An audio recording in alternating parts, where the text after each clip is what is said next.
days in a row. Hey, welcome back to Matter of Fact. Today we got for y'all the Week 12 recap.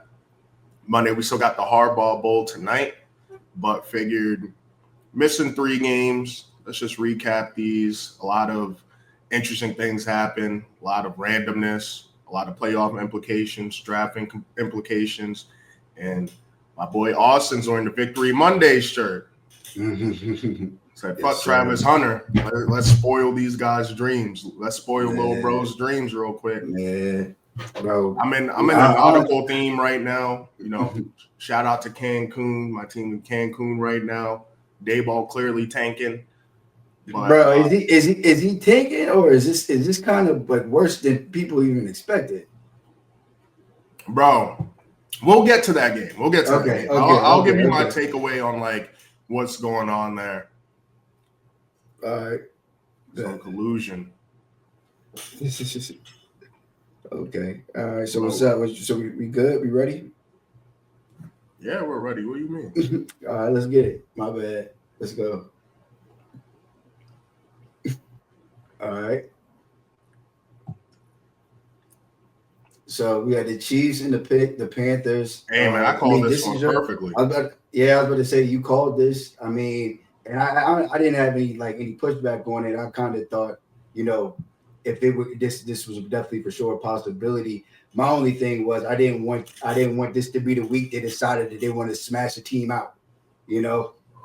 But I mean, I think the Panthers actually they played well. I mean, Bryce Young played good. Chuba came through, did his thing. They had a undrafted free agent, David Moore, come through and play, and you know what I mean. He had the most targets. He had 10 targets on the team. So I mean, yeah, they was kind of passing it around. They were trying to get a dub, and you know they didn't really hurt it. Can you hear that? Yeah, Hold on. All right, back to it. You were saying, but yeah, you know, Chiefs came through. I mean, Panthers came through, kind of gave it their best shot, and Chiefs do what Chiefs do, found a way to win the game. You know, it's kind of Noah Gray took all the Travis Kelce touchdowns, but at the end of the day, what's your take on Noah Gray? Is that a thing? Is he a thing? I mean, I just think moving forward.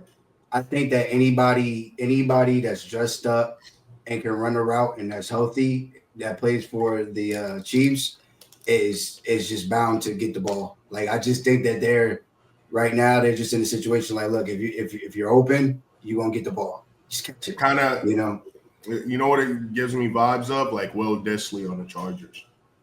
Yeah. I mean, I think Will Dissly's role now is actually like a pretty solid, legit tight end role. They paid real money for him to come over there. So I do think that, you know, Will Dissly's a step above Noah Gray. But again, I wouldn't be surprised if, you know what I mean, we see Noah Gray's name down the line here, especially in the playoffs, you know. I'm saying I just like to try to predict the future, and I feel like right now, like you said, if you could get open, you good. But I think he could be a thing moving forward. I mean, how old is he? He is 25. He's 25. Yeah. They got him in the 5th round of the 2021 draft. So that's around the same time Will Dissly got drafted. So I don't know if he's that much of a step above, to be honest. I think it's just 2 quarterbacks that, okay, so Will Dissly was taken in the 2018 draft. Well, and also what I'm saying is like Will Dissly is the starting tight end, the blocking tight end, the everything tight end on his team. You know what I'm saying? Like they try to mix in Gerald Everett a little bit though. Gerald Everett plays for the Bears. Oh, that was the Cole Kmet situation. I got them mixed up. Yeah, I think it's because he used to be on the Chargers. Yeah. He was. You're right. So, but yeah, you know what I mean. But again, everybody just like they had Miko get some carries yesterday. So like they just, if you on a team, you got a jersey, we gonna find something for you to do, and it worked itself out for him because you know what I mean. He got 4 targets and he caught all 4 targets. So you know. Yeah, I mean, like I said, give me any of those prime Bama or Georgia teams, make them like a 11, 14-point spread with the Chiefs. I'm taking the team to cover. They're going to find a way to let them boys cover. And they almost lost this one, but it never felt out of reach for the Chiefs per usual. But yeah, I like that and the over. I thought those were money. I thought the game script was going to be more so the Panthers are up at first on some random shit, and then the Chiefs had to come back and get it. But kind of went the opposite way. I like the pieces that they have on offense on the Panthers, though. Between especially like how young these guys are, between Leggett, Adam Thielen made his return, 57 yards on 3 catches. But the story of the game, what? I think he got hurt again. He got hurt again in the game? I thought he returned. Nah, I think he got hurt again, but I'm not sure. Maybe not. Maybe he returned. Maybe he did. Yeah.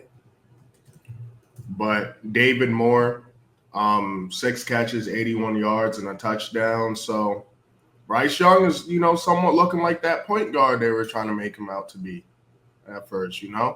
Got his confidence back, and yeah, I'm liking what I'm seeing from them. I'm interested to see what they target in the draft because obviously they're going to continue to roll with Bryce Young. I thought any thoughts of them like drafting and do quarterbacks, like why would you do that? What are you talking about? Like from the beginning. I mean, with the good thing about being like, this trash, you don't have to necessarily target anything. Everything's a need almost. I mean, their offensive line's pretty solid, but like, I mean, anybody that can, it's just a difference maker is this is a team for them to, you know what I mean? So, right. It's a very much best player available ass team, Yeah. So, but Chiefs extend to 10-1. This is just a blip in the season. Whatever.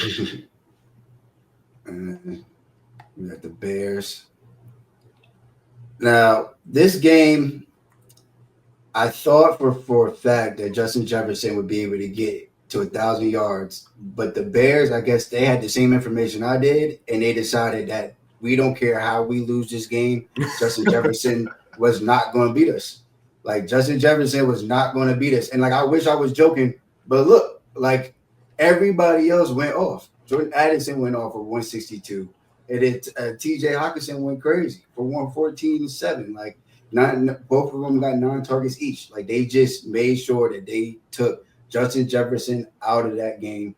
And, I mean, the rest of the other guys were able to produce. And, you know what I mean? They all scored. And, yeah, the Bears, with the new offensive coordinator, it looks like things are starting to kind of pick up over there. Looks like they're starting to use some of the talented players that they have on the team. And then, DJ Moore had a great game. This is probably one of the best games of Keenan Allen's season. So, I thought you were about to say career. I was like, don't be disrespectful. No. But yeah, like, you know what I mean? Like, this season's just been kind of rough for him. And then Cole Kmet, again, a solid tight end. I mean, he is a solid tight end. I just don't know why they were trying to use Gerald Everett for anything. But that's why that guy is no longer in the building. Yeah. And the offensive coordinator, I mean, it looks like he's doing a decent job. He's getting it. You know what I mean? This is probably one of the highest ratings in a game that Caleb Williams has had. It was a struggle at the beginning, but he picked it up. And yeah, I mean, they had a nice fourth quarter. They got it in OT, and they just couldn't get things done in OT. I mean, it's the same thing I keep saying about Caleb Williams. Like every week I see him, they're not playing well right now. But when I look at those weapons, I look at the play calling, what the offensive coordinator is doing. He's playing with a lot more confidence, and you're seeing these spark plays where it's like, oh, okay, that's why he was the number 1 pick. Bears fans, don't worry. This isn't going to be your year. Your division is the most stacked in the league. So what you're looking for is to know, all right, we got our guy. Bears aren't used to having really elite quarterback play. I think you got that with Caleb. You have the weapons, right? I just think they fumbled on the whole coaching thing. I saw a stat that with the Bears, Matt Eberflus doesn't have a road win on Sundays. I mean, Hey, I mean, and this is his second year as the coach, right? Yeah, and I mean So they'll get addressed. that's a lot of Sundays. Obviously, you don't play on the road every Sunday, but it's a good amount of Yeah, Sundays. and I mean I just think it's just one of those things where it sucks for Caleb Williams' growth because now it's like, all right, he's going to be on his third offensive coordinator, his second third offensive coordinator, second year into the league already. So it's just kind of one of those things he's going to have to work through. But hopefully they get it right and Oh they get a no, nice. this is his third season. We're tripping. Now, Right. how crazy is that stat given that this is his third season? I mean, they haven't been good. You know, they have. I mean, I guess last year They kind won of 3 did what games they. in Yeah. 2022, and then last year he won 7, and now they're at 4, so it's a total of 14 wins. Obviously, there's some primetime games in there, whether it's Monday or Thursday, not just Sunday. But yeah, I mean, I think they need to do similar to what Washington's doing. Even though we'll get to Washington and how the Cliff Kingsbury thing might be starting to evaporate over there per usual, but getting somebody that's a great fit for a quarterback of these talents, I think, is really important. But we'll see what the Bears do in the offseason. I see them I think they're going to win like 7 games total, but were we really expecting them to be like a 10, 11, 12 win team off the gate in this division? Were you? I mean, no, not really. But again, I don't really expect anything from any team. I just kind of like to see how see how everything plays out.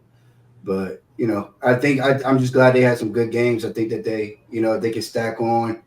Maybe the offensive coordinator uh, can coach his way into a full-time job. So we'll see. We'll see. Yeah, and then when it comes to the Vikings, like you said, they pretty much X Justin Jefferson out of the scope, and it's like, look, Justin Jefferson, best receiver in the league, but T.J. Hawkinson, you could say he's a French top 5 tight end. Jordan Addison, probably a top 5 number 2 wide receiver in the league, you would say. I mean, So this was like the best game. Like he hasn't been doing anything all season, really. It's been a bad season for him. But I mean, I'm glad he was but able to if the go pop game off plan this is time. like this, he's going to have more games like this. So with the Right. Vikings, Well, I don't that's think what you most want I to don't do. think most teams are going to do that. What they did, that's kind of funny. Yeah, Like yeah, that's yeah, crazy, yeah. man. I'm hit. You sound a little bitter about your bet not hitting, bro. Did you bet? Did you actually No, put money on no. that? Oh yeah. If I say it, I did. I bet it. If I said it, I'm gonna bet it. But I mean, I just think it was. You know what I'm saying? It's just one of the situations where, all right, Jordan Addison got it today. You can't get mad at that. Like somebody was going to pop off. 2 wide receivers, 2 pass catchers on the Vikings had 100 yards. If you would have told me that going into Sunday, there's going to be 2 pass catchers on the Vikings that are going You to would have over say 100 yards. JJ and Addison or TJ, Right. You know what I not mean? JJ. But it's like I like my odds on that. You know what I mean? So it's like it was there, the angle was there, and that's what you're betting. You're basically you betting the angle, you betting something that you see. So I mean, just the wrong guy. It is what it is.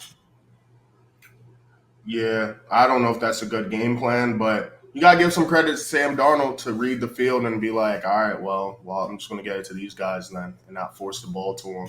But Yeah, or the OC. I mean, I don't know who, you know what I'm saying, but yeah, credit to the Minnesota Vikings for scoring enough points to pull that one out. and they almost won that. I mean, how many heartbreakers do they have, bro?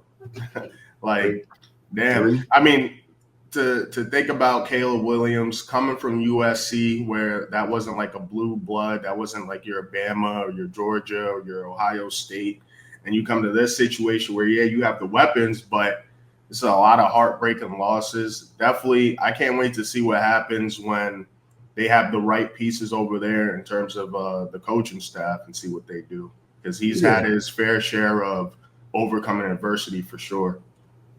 yeah, he'll be all right though. They'll be solid. They'll be solid. But yeah, another division rivalry. We got the Cowboys Give versus the you give you Commanders. your flowers. I had the Chiefs Panthers. You had them, and what I keep telling people, about like your take on this game was I went into the last pod thinking, and I wasn't going to make this a pick, but in terms of betting it, the Commanders to cover, and then how adamant you were, I completely got off of it because I was like, yo, with the Texans game, he called how that was going to be, said it was going to smash us out. Eagles, same thing, and then boom. You know what I mean? So I was like, hey man, I'm gonna go with the guy who really knows his team. And yeah, like I said in some fantasy group chats, I don't want to hear nothing from this team if y'all lose this game in the middle of the game. Yeah, it was a good defensive effort. You know what I mean from Dallas. But again, people don't you don't really realize how many football players from the Cowboys are on this Washington team. But they're like on there and they're playing. Remember what I told you about Noah? Remember what I told you about Noah Brown? I said Noah Brown is a fine wide receiver. He's good, but that's it. Once you get to 10 targets, he don't got nothing for you. Did you see him out there? Did you? Like, I mean, you know what I mean? Like, I'm not even really trying to talk. Like, I'm not trying to, but that's just true. He's a solid wide receiver. He's probably best as a wide receiver 4, and like he can. Damn, not even a 3, bro. Bro, no, because once he gets past a certain threshold of targets, he is not. As a wide receiver 3 supposed to get 10 targets though? I feel like he's fine wide receiver 3. Okay, well then he can be a wide receiver 3 for your team. I don't want him to be a wide receiver 3 for mine. If I'm competing, I'm good, like, bro. I'm good. You know what I'm saying? But like again, it just was one of the situations where I think Dallas's defense came through. They were healthy, and yeah, your man was Jaden Daniels did his thing. He actually did his thing on the ground too. But in certain scenarios on third downs, my man's. Well, I'm just saying in general, like you know what I mean. On third downs, when you got to go against Micah and Overshown, that shit don't work, bro. It doesn't. It's different. You know what I mean? It's different when you think, oh, okay, I can evade the pocket and I can run. No, Micah got closing speed. Demo got closing speed. Their closing speed. He did have 74 yards on the ground and a touchdown. I wouldn't say. But what I'm saying is, but that's what I said on third down, on the money downs, the downs that matter, that wasn't working. You know what I mean? Like you're gonna get off. You're gonna do your thing. But on third down, like we had a cornerback, Joshua Butler, who I didn't even know who he was. He made 3 deflections on third down. It's like if you're going to make a deflection, shouldn't it be on third down to get them off the field? You know what I mean? And it's like, damn, all right. Like, you got to respect that. And then, again, Rico, 19 carries. I said if we just run the ball, play some defense, you might be able to pull a win out. They ran the ball, played some defense. Turpin did his thing. You know what I mean? And, yeah, you kind of – like we did that. Your boy had 10 tackles. That's tough. Hey, but you got to do that. You got to, and even if I think like something does have something to do with the Cliff Kingsbury thing, but also I think like this was the first game almost all season where the Cowboys were kind of healthy on defense.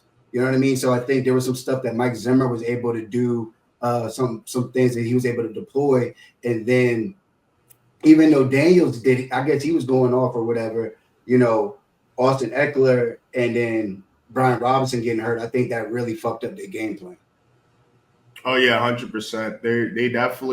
They're a team that definitely needs to be able to run the ball and not just do Jaden Daniels, and Brian Robinson's that guy. It's the reason why Austin Eckler's even over there, because in LA, Harbaugh wants a certain type of running back. A la Dobbins, a la Gus Edwards, and they even have Greg Roman over there for the Harbaugh Bowl. That's going to be funny. We're not going to hear the end of that tonight, by the way. But, yeah, I mean, I think they're ahead of schedule. They're good, but this isn't a Cinderella Super Bowl story. Like the roster is cool, but there's a reason why you guys had the number 2 pick last year. So yeah, and it's like they have hella new, like the Freaky Vuvu dude or whatever his name is. I don't even know.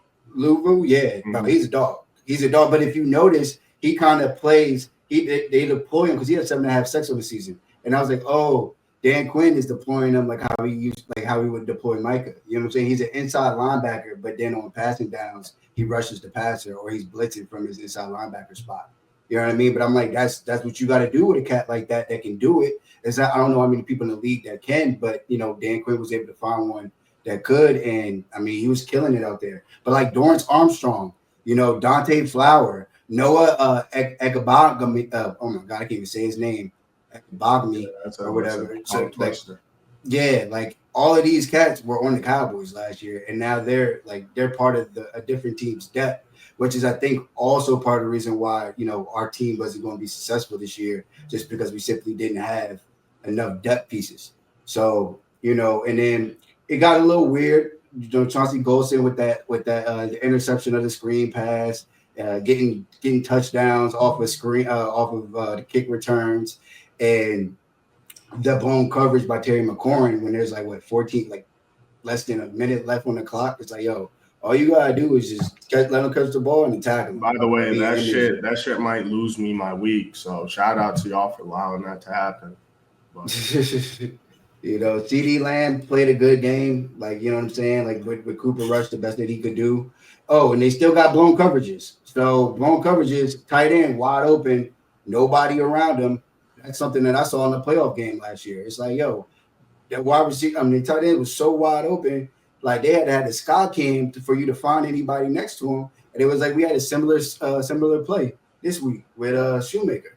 So it's just kind of like, the same reason why you love Dan Quinn is the same reason why there's definitely a ceiling on him as a head coach. And I think in games like this, it kind of shows. Which is funny for you to say, because my whole thing is it seems like there's a ceiling with the Cliff Kingsbury thing.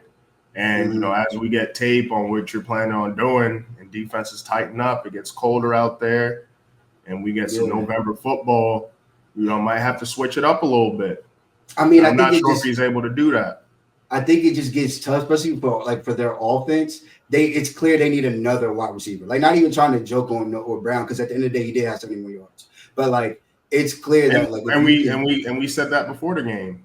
That's like the main thing that they need. They should go receiver first round in the draft, to be honest. But if there's one there, you know what I mean. You might want to get one in the first round, but this receiving class is pretty good. Really? From a little bit I've seen. Yeah. The only one I've really been following is Luther Burden III. Plays for Missouri. He's really good, really nice, but I haven't heard anybody talking about dynamic game changing wide receivers. But there's going to be some pros, but I don't know if there's the kid from Arizona. Okay, but isn't he projected to be top 5, top 10 at least? Yeah. I'm not, but that's what I'm saying. You went outside you got the number one guy, and then I think there's going to be some guys sprinkled through. They'll be able to get one, I feel like. There's just always a decent amount of receivers, I feel like. I don't think this draft's any different. Not saying that it's like the Justin Jefferson draft with CD and Judy and all that, but they might especially if they they don't make the playoffs, so they won't be in that top 16 or 14 or whatever. Yeah. Well, but everybody I guess everybody looks at the draft and does the draft different. Me, or the way that I kind of learned how to do the draft, it's I don't want to go in having to target this thing. It's all right, let's see the board, let's see what kind of depth we got in positions, let's see who's going to be there might potentially be there late. Is there a surplus at a position? You know what I mean? There's just so much that goes into picking. Bro, I did not talk about no draft strategy. I just said they should draft a receiver. I'm not saying that there's going to be one there for them, but if there's a receiver on their board that they like, that's in the same grade as an edge rusher or anything like that, I think they should go receiver. So it's not really into my whole strategy or how I think shit's going to be. Right. Well, you got the Dolphins and the Pacers. This one, I knew I should have smashed this one. This was one where I actually talked somebody out of taking the Patriots to cover. I didn't bet the other way. I was like, Miami, middle of the day, nice and sunny. This feels like a nice Tua spot. And he went off. And I should have bet it. But I did stop somebody from adding it to their leg. Other pieces probably didn't hit because this was a wild week in terms of some of these results, but still, I kind of saw it coming. This wasn't a good spot to take them to cover, even though, fundamentals will tell you division game. Drake May has juice, defensive team. A lot of things were pointing towards it, but yeah, I mean, I think Tua's just Tua in the offense. I mean, when Tua's the quarterback for the Dolphins, roll. You know what I mean? As simple as that. Hey, I've done my apologies to Tua. I'll never throw dirt on that man's name because after seeing how that offense was looking without him, I'm like, yo, let me stop playing with that boy's name. My bad. Yeah. I'll keep saying it too because shit. And it looks like they got a legit tight end now with Jonnu Smith. It looks like he might always been a fan of Buddy. Always been a fan of Buddy. Yeah, he's like that. And he's a perfect little yin yang to the speed that they have in terms of this receiving core, and then obviously Achane. So I think that's a nice little boom. Big body, strong ass receiver. He could get some yak on his own as well, but a nice power guy to go along with that speed. Like it. Yeah, I mean, this one was pretty over early. They had everybody out the game by the middle of the third quarter. But, Tua gets there, 4 touchdowns, 317 yards. Jaylen Waddle, if you had to play him, thank God, you know what I mean? He did his thing. So all is forgiven for all the Jaylen Waddle owners because he has not been balling this year. Is it all forgiven off one game? Because what if you're out the playoffs is I needed this weeks ago, more consistent? If you in a hunt right now and during this BYEpocalypse, if he's able to come through for you, what was that? 80? That's a good point. Know what I mean? So it's kind of damn, okay, I'm glad you gave it to me this week. Now you can go back to the bench. You know what I'm saying? Now maybe you got depending on who they play, who they got next. Right. They got the Packers. Oh. Packers. Yeah. That's Thanksgiving, bro. That's Thanksgiving. It's the night game. Yeah, it's the night game. All right. So why I'm wearing the Cancun shirt, big Cancun shits, on the beach, looking at draft boards and whatnot. Like I was saying in the beginning, bro, I feel like there's a closed door deal between our owner Mara and Shane and Dayball, where it's bro, just do what y'all gotta do to get us elite quarterback play. You're going to get killed in the media. You're good, though. You're good. You feel me? Because I have no idea why Malik Neighbors wasn't getting the ball until the second half. We were down multiple touchdowns. It was a three possession game by the time he started really getting the ball. And, I keep saying there's been little head scratching things where it's Dayball's actually really incompetent or he has something up his sleeve, because the first inkling I got from this, and this is a conspiracy theory, there's no rhyme or reason to anything that I'm saying right now, but this is just what I'm thinking, what I'm hoping for, because I hope he remains the coach. But the game where we didn't have a kicker early against Washington, that was kind of sketchy to me. Gano had injuries last year. Why are we having kicker issues? Why don't you have another kicker there?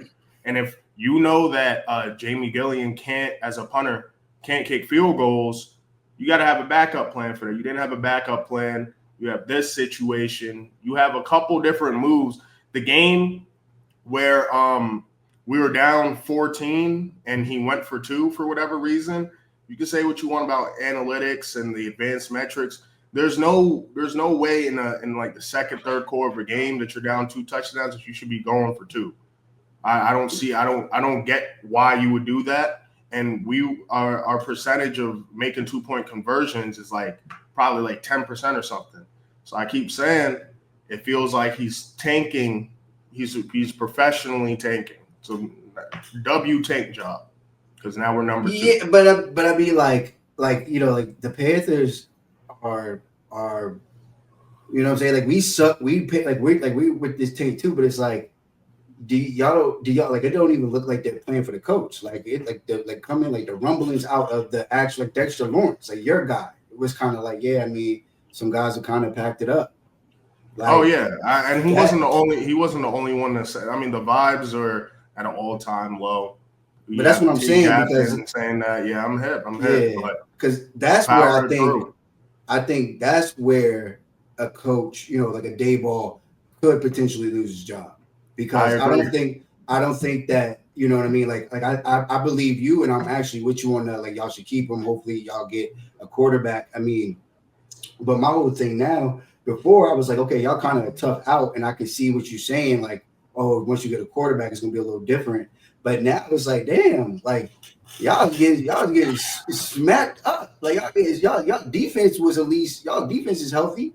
You know what I mean? Like what the heck is going on there? And it's just like you said, like Malik Neighbors, like, all right, look, like I get we're tanking or whatever, but what's that got to do with Malik Neighbors getting to 100 yards and like us getting our best player involved? You know what I'm saying? It's just some things where it's kind of like I feel you on the tank and I'm with you, but you don't really have to. You can tank organically by just playing the game and losing. You know what I'm saying? You don't have to give up, and niggas don't have to be checked out. Yeah, I know. That's the main. That's probably like the only thing I'm really worried about. Is it does feel like they aren't playing for him. It does feel like the guys who checked out, they're not playing with 100% effort. Um, yeah, it's tough. I don't know. It'll be interesting how this game goes on Thanksgiving because that's such a prime time blockbuster game. Like the last time we went to that game in 2022, I think it was like the highest rated or the most watched game in NFL history. Some crazy stat. It sounds like not realistic, but that was the year that we made the playoffs and we were actually playing the hype. So it kind of gave a little bit. I feel like this is why they did this or had us play Thanksgiving again, hoping, or maybe they could be a sneaky team. We could cash out again, but not playing like this. I'm sure they wish they got somebody else and doctored the schedule a little bit. But Yeah, yeah, I mean, Mike Evans coming back. I think Mike Evans was a big X factor that made me think, yeah, we're definitely going to get smashed out here. And it even hit the over. That was my love of the week. They even hit the over because yeah. they weren't a dance partner. Got to be a dance partner. Team hits 30. I know what you're geeking about because you said something last time about hitting 10 points, right? Yeah, I was like, bro, y'all don't get the 10. I was like, and I asked you, I wasn't trying to talk shit, you know what I'm saying? But I'm like, No, bro, but if you don't pass it to neighbors until the second half, I'm not surprised they didn't hit 10. I'm not yeah, and I mean, surprised, and it's confusing because, like you said, you could take organic. I mean, if you were trying your hardest, would we still have beaten this Bucks team? that's what I'm So saying. Like, that's what I mean. It's like, yo, y'all, like, I felt like they deliberately, they deliberately started Jermaine DeVito, you know what I mean, to make sure that, like, all right, the tank is secure. No matter what goes on defense, the tank is secure. So it's like, all right, well, why not ball? Like, that's where it's like, okay, now Dayball can show on film, like, he still got it. You know what I and that mean? was the logic of me taking the over and thinking, we might be able to take advantage of the secondary. So, yeah, I don't Right. know, man. I don't know. I'm waiting to see more from the beat writers. I know they're crushing Dayball right now. I've seen a little bit of that, but Yeah. I mean, and again, like I said, I think he's a good offensive mind, but I just think that when you I know, like, look almost at want to the do like a separate video on how the Giants front office like even operates. Like they went out of their comfort zone a little bit, bringing in Dable and Shane from how they usually do things, which is why I think their shit is safe because they haven't gotten a chance to get their quarterback. And this most recent draft is a really solid draft. So I don't know. yeah, We'll see. We'll see. I just yeah, don't. He's not going to get fired mid-season, so it's going to be no. like a full body of work evaluation, and we'll just see how these last couple games go. Next up, we got y'all, then we got the Saints, and then we got the Ravens. And with the Ravens, we are the only NFC East or NFC team to beat the Ravens, and the Lamar Jackson. You think y'all gonna do that this year? Any given Sunday, man. All right. Well, Any hopefully, you know what I'm any, saying. any given Sunday, bro. They Hey, lost it. They you know, did lose to the Raiders, bro. That's they one of play the. they play down to their competition, but like you said, y'all, I don't know, you know what I mean. Let's see. I don't know what it is over there. So I think the Raiders, they're 2-9, 2 wins. I was about to say they definitely did not tie. They beat the Browns, which the whole NFC East did, and then they beat the Ravens early. So any given Sunday, man. We definitely need like a morale type win, because with the Titans beating the Texans the way they did, we're in a good spot. So hey, get the locker room back together, Dayball. It's getting hard to defend you, bro. Yeah, I mean, that's what I'm saying. Because like at the end of the day, like I understand the tanking and everything, but bro, like you don't need to tank in November. So, because everybody got to still play each other and shit. But I mean, right here, I know last week you asked about Will Levis, and I was basically trying to say like he needs to play out the entire season and then now kind of decide what to do at quarterback. I mean, in this game, he had some throws where it's like, yo, that's not many quarterbacks are making that throw for sure. And I mean, that's why he went in the second round. Sometimes players that we're kind of down on because of recency bias, they have these games where they remind you, okay, there's a little something there. We see why you were taken where you were taken, I mean, and then he had the blunder, obviously, he had the pick 6, which was, kind of not good. But yeah, I mean, Calvin Ridley looks good. Like he looked fast. Chig, he got it he caught it, and he just broke. He just went straight down the middle, and nobody could tackle him. He's just big and fast. So they got some touchdowns, and at the Texans, man, CJ Stroud. The whole thing with him last year, the reason people were so impressed with him was because he quote unquote didn't turn over the ball. For a rookie, he didn't turn over the ball at all, almost. And I think he might even ended up with the rookie record, breaking Dak Prescott's record for most passing attempts without an interception as a rookie. And, again, here, just 2 bad picks, one in the red zone is just, and Texans probably aren't tripping because at the end of the day, they have more wins than everybody else in their division. But it does seem like I told you, this might be the team that gets that home game, but they're the first round early exit. I don't think now it would be that much of a surprise. I think at the time they were like 4-2, or 6-2 or something like that. But this team, man. I mean, I think when it comes to the Texans, they're playing with house money anyway. I see a lot of I live in walking distance to the stadium, so I got some Texans followers on Twitter, and they're a little bit in disarray. But you guys are playing with house money, man. It was a crazy year last year. Y'all won a playoff game with a rookie quarterback. This is just a regression to the mean, a little bit. You know what I mean? Nico Collins back. He did his thing, which that was one of my favorite props of the week. But back to Will Levis. Yeah, it's up to Will Levis. This is a weaker quarterback draft or a quarterback class. It's up to you to play the Titans out of being in a spot where they feel emboldened to get a quarterback. So if you're not the quarterback next year, that's on you, bro. Yeah, and this one's a green. This is a green check mark. You know what I mean? Like this game, we gotta give him a green. We gotta give him green. Ooh, he won. This will be funny. This will be funny. They do have the Commanders next, and one of the reasons why I actually convinced somebody to not take the over on Joe Mixon's rushing yards, because the Titans have a great run defense with Jeffrey Simmons and Sweat in the middle, but that's what the Washington needs to do to get busy, and now you got the Titans, so. Watch out, Washington. Hopefully, y'all don't go on a tilt here, because like I said, that's a demoralizing loss to the Cowboys, where it kind of gives a feeling like, damn, nothing's actually changed, huh? Which you shouldn't feel like that, but that's a pessimistic way to look at it, where when things are kind of doom and gloom, how they are from that game, where it kind of could feel like, damn, we made all these changes. We've been kicking ass. You didn't make no changes. All you did was you got the Cowboys East. Y'all Cowboys East. Y'all expected to beat the Cowboys and you Cowboys East. Like, what you talking about? You know what I'm saying? It's like, hey, I know you see it in the group chat, buddy, talking about, nah, it's not Jane Daniels. We made all these roster moves and whatnot, which they did. I mean, besides the Noah Brown and the Tyler Biotic and the Dan Quinn. Yeah, I mean, they got the Frankie Love dude. Or, you know what I mean? Like they got Jeremy Chin. Like they did. Jeremy Chin, Bobby Wagner, players. But at Austin the end of the Eckler.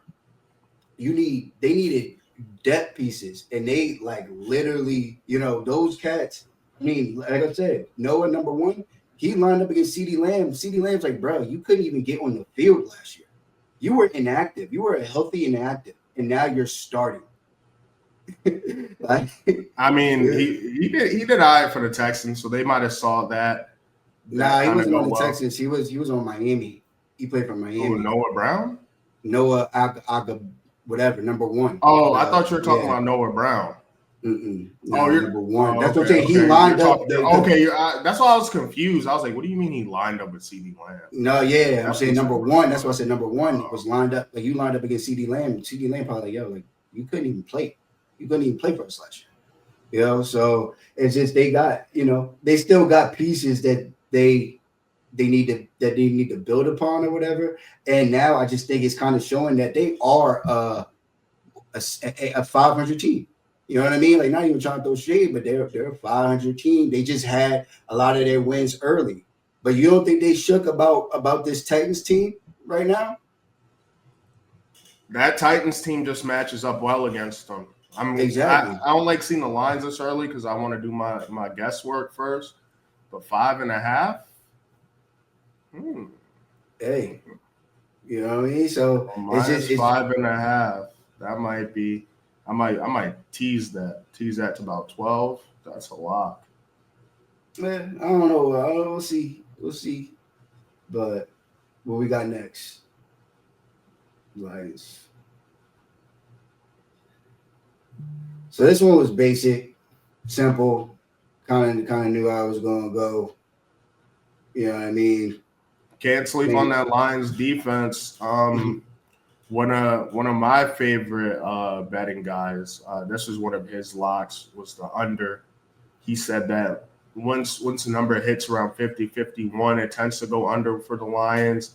And, you know, we talk a lot about their weapons and their high-powered offense and them putting up 50 burgers on teams, but you can't sleep on their defense, and which is why they're a Super Bowl contender right now. I mean, all the ways that they can win. I mean, they can win. They can win any way a football team needs to win, and you know, AR kind of came back down to earth today, and again, Michael Pittman, another one of those guys that hasn't done anything all year, but if you had to put him in your lineup, he kind of saved you. Yeah, and you put Josh Downs in, you're kind of sick. Right. So, I mean, I think he ended up getting hurt in the game. I know Michael Pittman got hurt and came back. So, keep an eye out for the injury report for Josh Downs. If that's the case, probably pick up Adonai Mitchell. Actually, 4 wide receivers for this Colts team got injured. So definitely take a look at that injury report, see who's going to be playing, because you might be able to get a steal without Adonai Mitchell, not necessarily because he earned a spot or he's like, you know, dumb talented, but you need bodies and he got speed. So, you know, if he can get open, make a few plays for you, maybe help you out if you're in a bind. Like you said over here, I mean, David Montgomery gets injured, no biggie. Jahmyr Gibbs runs the ball 21 times, gets 90 yards, 2 touchdowns. I mean, they ran the ball on 3rd and 9. They're running the ball on 3rd and 9. Like I just watched this team and I'm just amazed. Like I'm so amazed by them. And I don't see how they were in my Super Bowl prediction then versus the Ravens. If I were to change that up, I might do Lions Bills. I mean, I could see maybe Philly. Maybe Philly too. Philly. I could see that being like the NFC championship, and then whoever wins that one just deserves to be in the big game because fireworks there. I mean, but it's just clear that the Lions are a tier above right now with everything, and I think Philadelphia is tier above 90% of the teams for sure. Yeah, and I think Philly, we'll get to them. I think they're, they're starting to creep up into that tier. Where I it's think just I those think two. I think they're I think they're already there, to be honest. Okay, But, yeah. but Broncos, Raiders. This was one of your picks too, wasn't it? You had the Broncos to cover. Had the Broncos with a little smack city. They did their thing. Again, this was just kind of one of those situations where Raiders were down, they're depleted, and right now Bo Nix is just kind of doing his thing. I said over on his yards. What did I say? I said what's the narrative? I said specifically, I'm good at narrative hunting. If they struggle against the Cowboys, Jane Daniels struggles, and Bo Nix, business as usual. I mean, offensive rookie of the year, as much as that matters to you or any of us, but the hype train was kind of crazy earlier in the year. Well, we already told them if they missed on that was the whole play. The whole play was right. The future to get that joint in before. So if that was, they already, what I'm saying, you might have missed a boat on that, or it's still probably at like 3-1 or something like that. But before the game, it was definitely 7-1, 6-1. Again, I said over on his yards, 2 touchdowns. He needed 2 touchdowns. He got him. So it's just little stuff like that. Sometimes when you do want to look for some of these props, because even Jahmyr Gibbs needed 2 touchdowns. So for him and David Montgomery to both have 10 rushing touchdowns on the season, and they got it. He got it. You know what I mean? So sometimes, but then you lose because I lost to Justin Jefferson, Joe. But whatever, 2 out of 3 ain't bad. So, but we got the Raiders here. They played tough. I mean, it was a game for a little bit, and then once Gardner kind of got hurt, and you got to play Desmond Ridder, it's just over for you. It's just nothing you can really do about that. So we gotta give some props to Sean Payton too. It really shows how much coaching matters. He got the guy that was the perfect fit for him. And It's just one of those situations where Russell Wilson's doing fine in that offense in Pittsburgh, but it might have been good for both of them. It might have been, look, we're just not a good fit together. You dip. I'm going to get my guy. It's working out great for both of them. And then spotlight on the rookie receiver, Veli, however you pronounce that. He's been getting active for him, and they got him in the 7th round this year. So and he's playing more than Troy Franklin is, but Sean Payton did say that he's going to try to get Troy Franklin the ball some more. So yeah, but the Valley Cat, you can't really listen to Sean Payton give any of those type of statements. He just kind of says whatever. I should have known this was going to be a Cortland Sutton game when I knew that the outside cornerbacks weren't going to be playing. But I just didn't. Cortland Sutton is back. I mean, another year with Bo Nix, he's on my fantasy radar for next season for sure. I mean, he's healthy. I don't necessarily even think it was a situation where because even for me, it was quarterback play. Can you get the ball to him? It was never about his talent for me anyway. I wasn't really thinking about the injury aspect, because if you're ready to go, unless you have an extensive injury history, I'm not really going to factor that in for if I'm going to draft you or not. But how you're going to do. I remember before he got benched, or before they benched him or whatever, Russ was actually playing well. And part of him playing well was Cortland Sutton. You know what I'm saying? Cortland Sutton was back healthy. They were playing well. The only reason they benched Russ down the stretch was because it was similar to kind of what y'all did with speaking of the injury guarantee, guarantee, right? Mm-hmm. Yeah. Speaking of that, apparently Daniel Jones offered to waive that to continue playing, and they still were like, nah. So, like you said about Tommy DeVito, and we're going to put him in over Drew Lock, who we paid $5 million. Might be a tank job, but you can't lose the locker room in the process. But to go with what you're saying about Russ, I think he was playing well in a way to try to advertise his skills. Like, he was playing safe and decent. I just think he was playing well. He was, but playing well compared to the previous year where he was so garbage that we look at that as playing well because the previous year was so garbage. I mean, they were winning though. They were winning. You know what I mean? You know what I'm saying? They were winning with it, and it's like, wait, what? You want to just bench? Like, that's why it was so weird and bizarre last year. Like, they were like, Because Sean Payton knew he wasn't it for what he likes to do. He doesn't like niggas going outside the offense and freelancing and shit like that. It's the same thing that they were saying in Seattle, where a lot of these sacks is because you hold the ball too long and you're not playing in the flow of the offense we got designed for you. They won 8. They went 8-9, which is cool, but that's not. You consider that winning? That's not 500. No, I'm saying that they were winning. They were on a winning streak when he got benched. Like they it was a bad season. Like, you know what I'm saying? Like there was like literally probably a month. They probably won a month. They were probably winning like 4 games. Which now it's ironic because Justin Fields was doing well and he got benched for Russ, because sometimes it's not about, oh yeah, we're winning.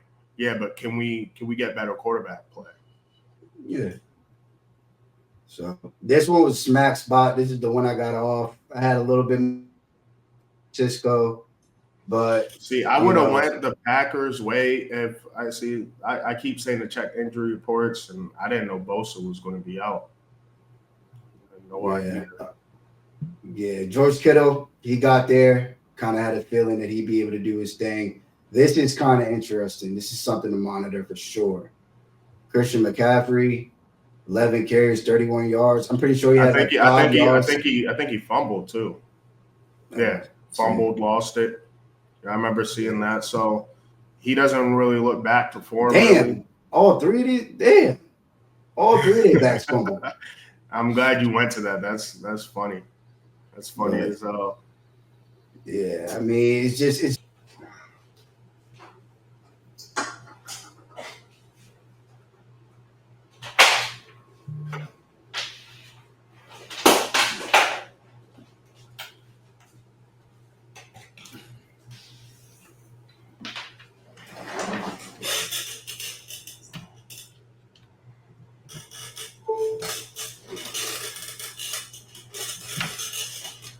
all right. Wait, did you hit record already? Nah, but it'd be good. It's straight. What the? So and I guess obviously since it was a blowout, Jordan Love kind of didn't really need him. He did his thing, but hopefully But yeah, Josh Jacobs, fantasy football owners again. He's kind of been doing this all year, getting 100 yards, 85 to 100 yards, but he just wasn't coming with the touchdowns. And now, he's had 2 games with multiple touchdowns, and yeah, he's like a fantasy football still. I mean, he's still running hard. It doesn't look like he's slowing down. It's interesting to see how down the stretch how these running backs do. Like Joe Mixon. I know he did his thing versus Dallas, but before then, I think he. You just mean in terms of going to a new team, or you mean wear and tear? No, I'm talking wear and tear. I mean, Emmanuel Wilson was getting busy. He still got his 9 carries, so they're very they're dedicated to the run. Do you think 25, 26 a little bit too much? They want to bring that. No, they're trying to make a playoff run or something. No. I think it's fine. Like, I think Josh Jacobs can handle it. I think Josh Jacobs is the type of back that can handle it. But, there are some backs that might be slowing down. Like, it's possible that they could be slowing down. Or we'll see. Maybe they, you know what I mean? Maybe backs these days just, they're able to carry the load like they were back in the day. But yeah, I mean, it's pretty simple for Green Bay. Once they were up, they probably didn't need to run them anymore. So why not give Chris Brooks some run? Why not give Emmanuel Wilson some run? You know what I mean? Let's see what they got. See if we did need them, if they, you know what I mean? Emmanuel Wilson definitely has some juice. He's been kind of like a handcuff on the radar fantasy guy. So yeah. I mean, Josh Jacobs is just such a workhorse back, though. Like in a competitive game, obviously in a game where they're smashing them out basically the entire time. Green Bay was in control of this game the entire game. So, you probably don't want to work them like that. But I think if it was a more competitive game, I think you probably just get Josh Jacobs there. How crazy do you feel about Xavier McKinney's play? How crazy do I feel? Like the fact that Xavier McKinney and also Saquon were former Giants. between the two, I would prefer to have McKinney back, to be honest. Like, I think a lot of Giants fans, if you were to pick who we could have retained, but at the end of the day, I don't really feel no type of way. And we've kind of been doing that with safeties for a while between Julian Love. There's another safety that's losing my mind a little bit, but I mean, I'm happy for him, to be honest. Yeah, I'm happy for him. And he was somebody where it was like, I don't think he missed a game for us. He was young, homegrown, so I understand why, fans. That's the player that would get maxed out. Yeah, exactly. And I mean, he got paid, but we opted to go get Brian Burns instead, and Tyler Nubin and Drew Phillips, who's a nickel corner. He isn't a safety, but Nubin's been playing well, so I'm happy for him. He's been playing out of his mind. And that tandem of him and Josh Jacobs, really, really good pickups for the Packers. Now with the Niners, what do you think they should really do? Because it kind of feels like this is a good year for them to miss the playoffs and kind of retool. I feel like if I'm a Niners fan, how many draft picks would they have this year? Because that Trey Lance thing, like we give Brock Purdy and the Niners in general a lot of credit for, look, they just went to the Super Bowl with Mr. Irrelevant after trading all those assets to go up from 12 to 3 to get Trey Lance. I think that traded him for a fourth, and now he's a what? Like all the capital. They had to give away for that trade. Yeah, it's done with now, but with some of those picks, that's less depth for your team.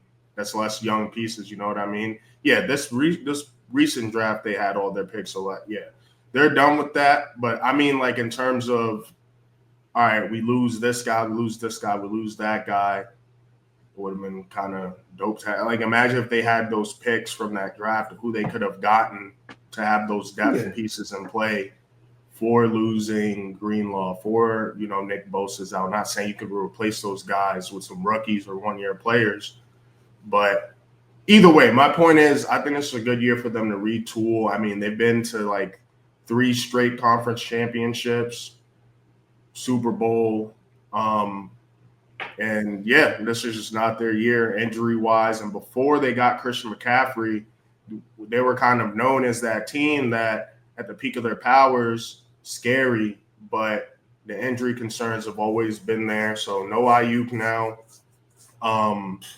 Christian McCaffrey, he's not really back to form. Bosa out. Is Hufanga still out? I don't know. I wouldn't think so, though. 29? 29. The safety?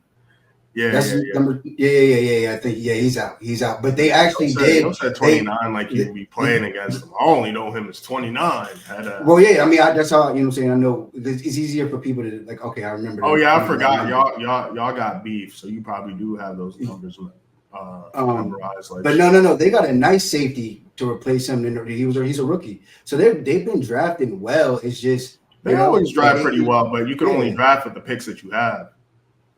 And now they got the full arsenal. And I mean, I just think they're just one of those teams where obviously, they would like to make the playoffs. They would like to go for it. But what can you do if your quarterback's hurt? It is what it is. And, it just looks like it's one of those situations where they're down a lot of guys. That catches up to you after a while. It just does. And I think that, they're going to probably do their thing in the draft, regardless of where they're drafting, whether it be at the back end of the round, in the middle of the round, or if they start tanking to get in the front end of the round. But, I just think that when you lose a guy like Brandon Ayuk, you lose your quarterback, and it seems as if the carries have finally caught up to Christian McCaffrey. Like, he had 400-something touches last year.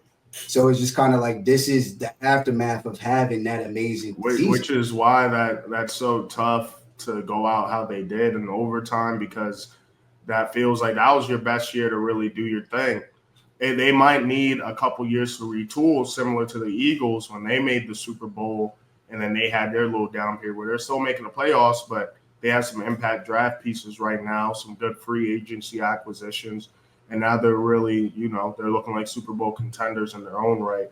But I was just thinking about the Niners' future. I like seeing them be good. And I like when there's good coaches in the playoffs and there's good coaches in the hunt.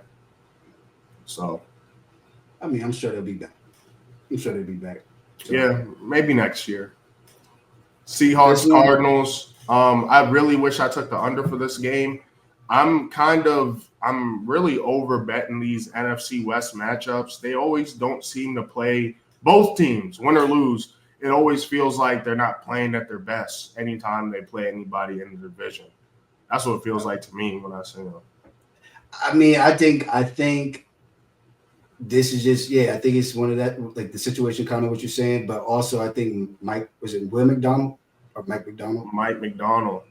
Yeah, I think now like over the weeks, I think now his defense is starting to understand what they need to do, and I just think that that was a solid game that they had. Like the fact that James Conner literally is averaging 1 yard per carry is crazy. You know what I mean? Even Benson had to get in, but it's not like they even was doing it. Kyler had to throw the ball 37 times because they couldn't get nothing going on the run, which worked out for Trey McBride or whatever. But I think that this defense is just going to be a solid defense, and the more that the players are in that defense, the better it's going to be. And then over the next few years, once they start drafting players to play that scheme, it's going to be hell to play this Seattle.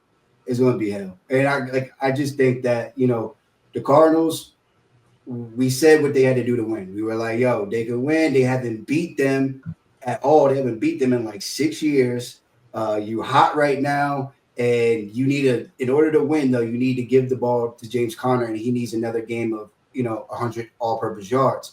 He did his thing in the air, catching the ball 5 times for 41 yards. But I mean, averaging 1 yard a carry is just unacceptable. You know what I mean? Like if someone saw that, they would probably think that he got injured.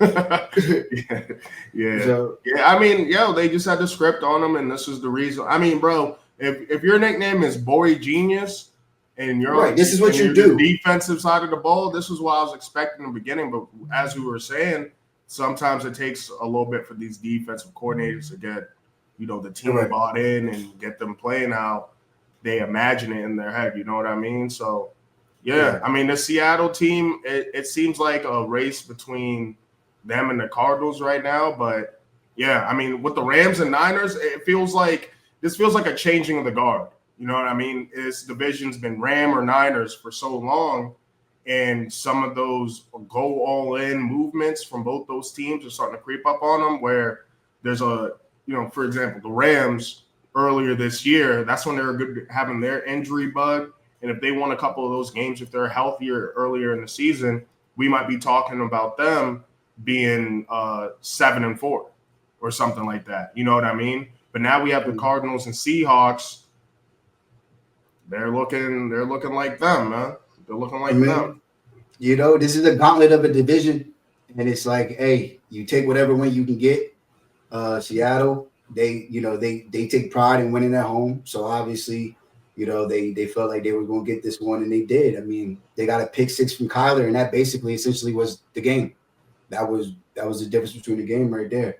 So, I think the Cardinals are still good, still a tough team, but you gotta give it to Seattle this week.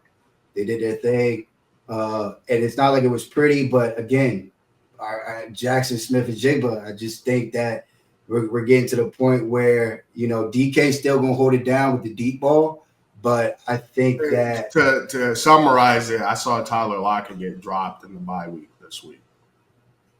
Yeah, and I think Tyler Lockett is still a solid wide receiver. You know what I mean? But I just think it's like, okay, it's starting to click for this young boy, and it's starting to click, and now he's moving as well, if not better, than Tyler Lockett. So you know what I mean? That's what we're going to target, and he's doing his thing. He's doing well. I mean, him and DK look like a nice little tandem.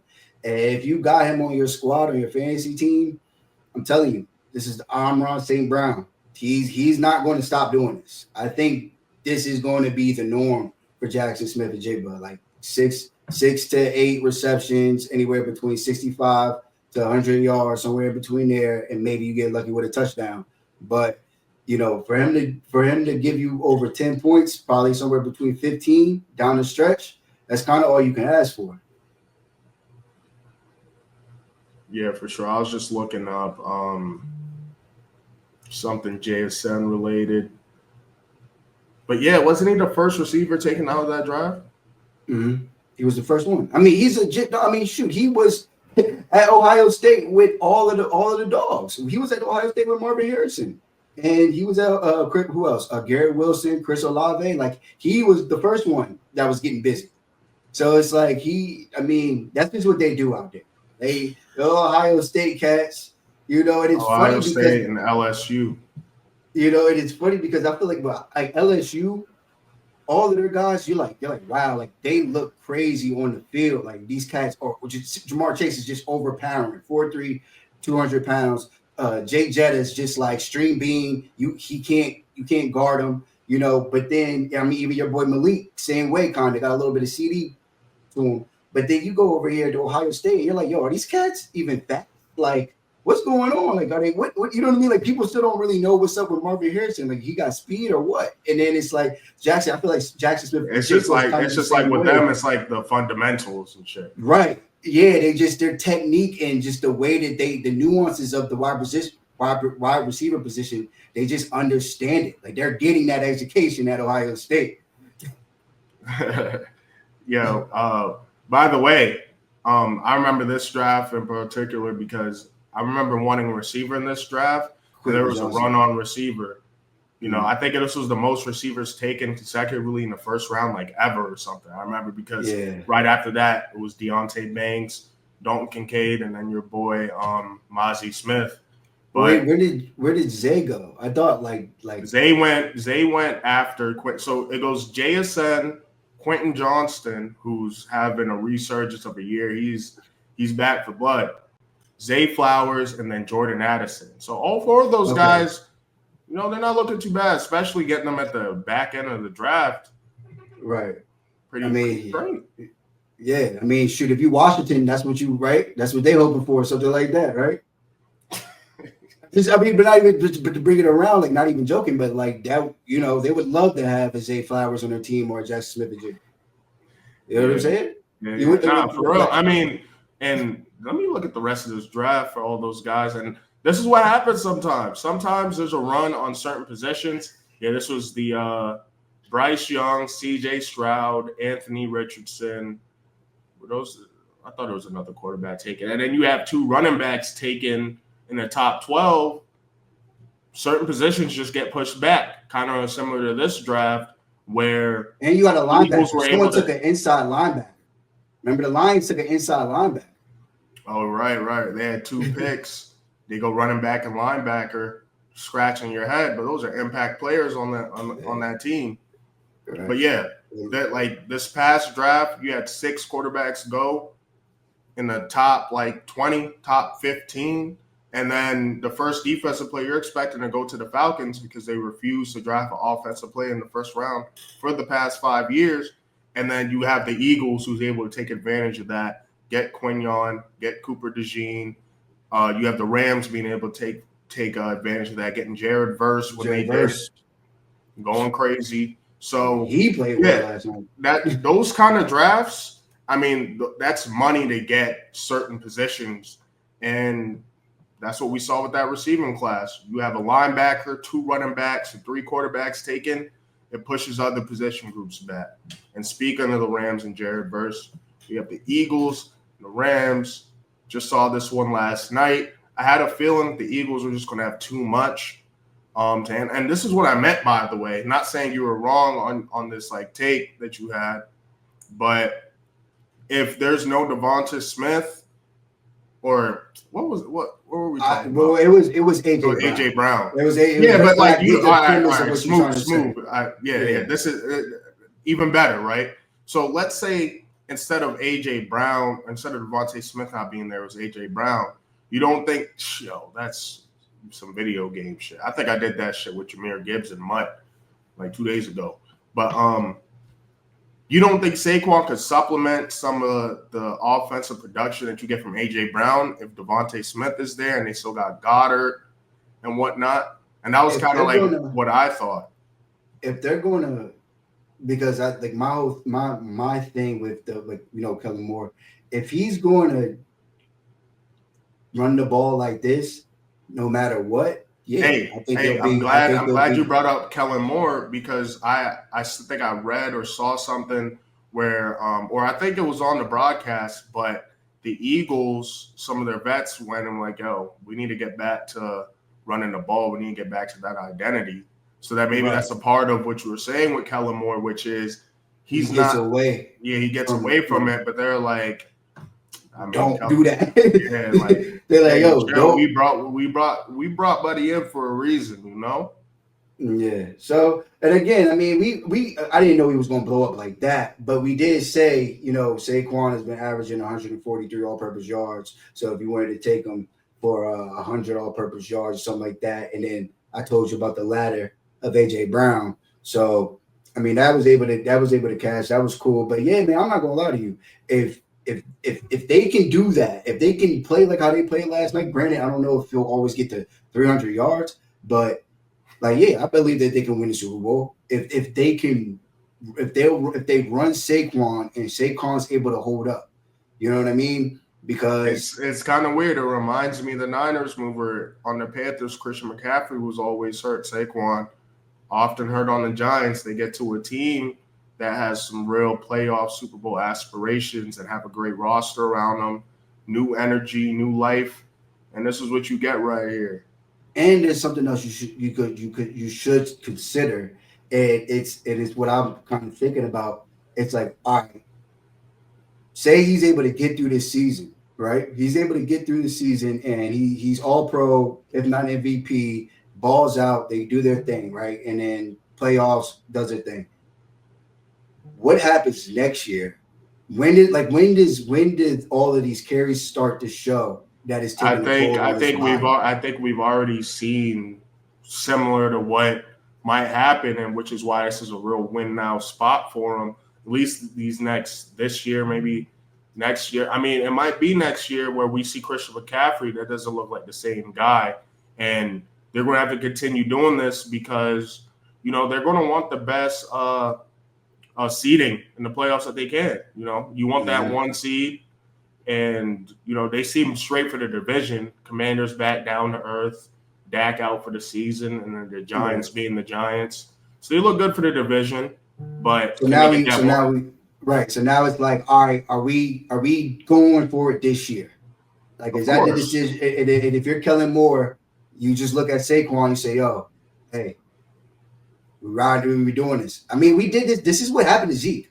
The reason Zeke is a shell of himself compared to all the other running backs that are around his age that are still kind of doing well, you know what I mean? Like, at least way more serviceable than he is. Who was your OC through Zeke? Kellen Moore. Well, I thought you said he goes away from the run. So how did that happen? Well, what I'm saying is it's not that he goes away. Well, he goes away from the run in the game, but also we only played one running back. You know what I mean? Like say Zeke like Saquon had 30 touches. So it's like 30 touches and Kenneth Gainwell, he had 5 carries. Yeah, so imagine a game. Imagine always having close to 25, 30 touches. You know what I mean? Or close to 20 to 25 touches. I mean, one year he had like 400 and something touches, like 430 touches he had. But it wasn't because necessarily like, oh, we didn't. It was just we only used one back. It's like, yo, you can use Tony Pollard. Like, you can use both of them. And I think if we would have did that, it would have been more beneficial. And again, you could run with him.